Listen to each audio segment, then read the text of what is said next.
Velocity selector.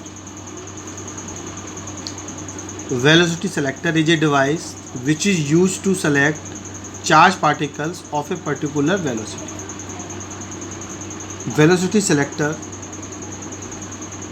का principal Lorentz force पर based है। ये हमने अपनी पिछली वीडियो लॉरेंज फोर्स में इसके बारे में डिस्कस भी किया था। According to Lorentz force, if a charged particle of charge q is moving in crossed field means E and B both are mutually perpendicular and also perpendicular to speed b of charged particle.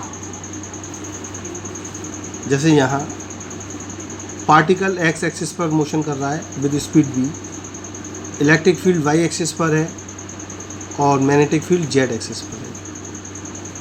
Hence electric field and magnetic field E and magnetic field B both are mutually perpendicular and also perpendicular to speed of charged particle, direction of speed of charged particle. इस condition में B x axis पर है तो हमें V के साथ I cap लेना होगा। इलेक्ट्रिक फील्ड y एक्सिस पर है तो इसको E j कैप से लिखेंगे and magnetic field is along z axis, that's why we can write V z cap, B के कैप, जेड एक्सिस पर के लेना होगा, बी के cap. Lorentz force F equal Q E J, क्योंकि electric field Y axis पर था, speed x axis पर है आई कैप और मैग्नेटिक फील्ड जेड एक्सिस पर है तो के कैप। आई क्रॉस के माइनस जे होता है, जे कॉमन ले लिया तो फोर्स आ गया Q E minus V V J cap.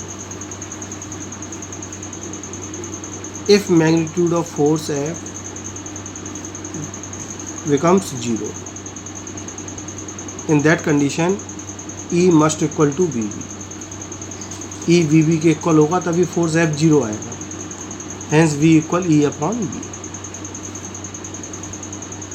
मान लेते हैं कि यहाँ से डिफरेंट स्पीड के चार्ज पार्टिकल्स आ रहे हैं,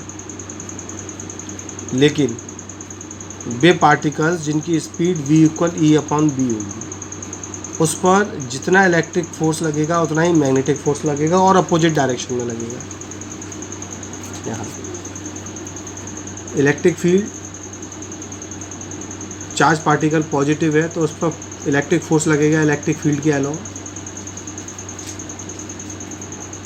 और मैग्नेटिक फोर्स लगेगा v क्रॉस v के परपेंडिकुलर यानी कि y एक्सिस पर, v क्रॉस v के परपेंडिकुलर यानी y एक्सिस पर, और ये अपोजिट डायरेक्शन में भी आएगा। पिछले वीडियो में हमने मैग्नेटिक फोर्स का डायरेक्शन फाइंड करना भी सीखा था, तो उसका डायरेक्शन कहाँ आएगा, v क्रॉस v से माइनस जे, यानी कि माइनस जे नेगेटिव y एक्सिस पर।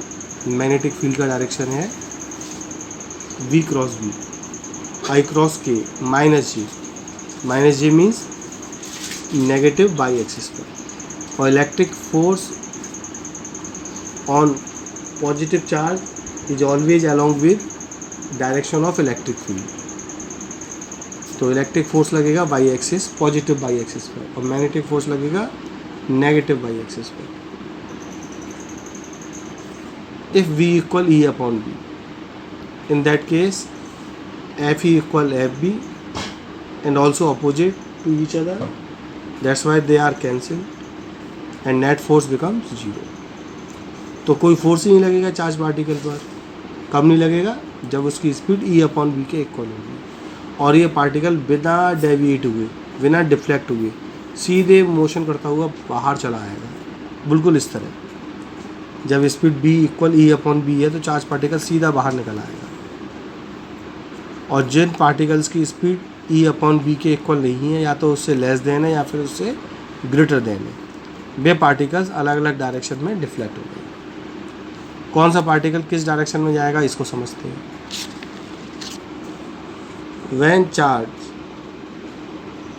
With different speeds passes through cross field, only particles with speed E upon B passes undeflected, undeviated.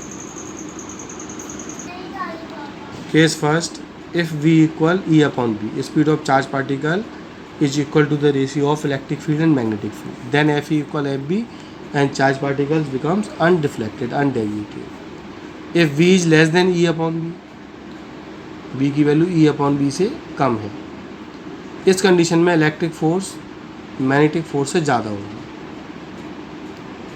यहाँ पर V को अगर हम E अपॉन B से लेस देन माने तो ये क्वांटिटी V को हम E अपॉन B लिख रहे हैं, लेकिन V E अपॉन B से कम है। B से B कैंसिल होने के बाद ये वैल्यू E से कम रह जाएगी, तो इलेक्ट्रिक फोर्स ग्रेटर हो जाएगा मैग्नेटिक फोर्स से, and particle deflects toward electric field. If V is greater than E upon B, then electric force is less than that of magnetic force. Hence charge particle deflected towards magnetic field. तो जिनकी speed कम है वो electric field की side यानी positive by axis पर deviate होंगे, और जिनकी स्पीड ज़्यादा है वो नेगेटिव बाई एक्सिस पर डेविएट हो जाएंगे टुवार्ड्स मैग्नेटिक फोर्स, और जिनकी speed V equal E upon B के इक्वल है वो विदाउट डेविएशन सीधे निकल जाएंगे। तो इस तरह से हम खास स्पीड के पार्टिकल्स को सेलेक्ट कर सकते हैं, that's why it is called velocity selector.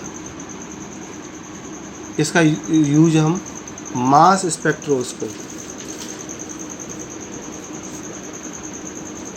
और मास स्पेक्ट्रोमीटर में करते हैं, जिसकी हेल्प से हम स्पेसिफिक चार्ज यानी चार्ज अपॉन मास का रेशियो फाइंड करते हैं, चार्ज और मास का रेशियो फाइंड कर सकते हैं with the help of mass spectrometer.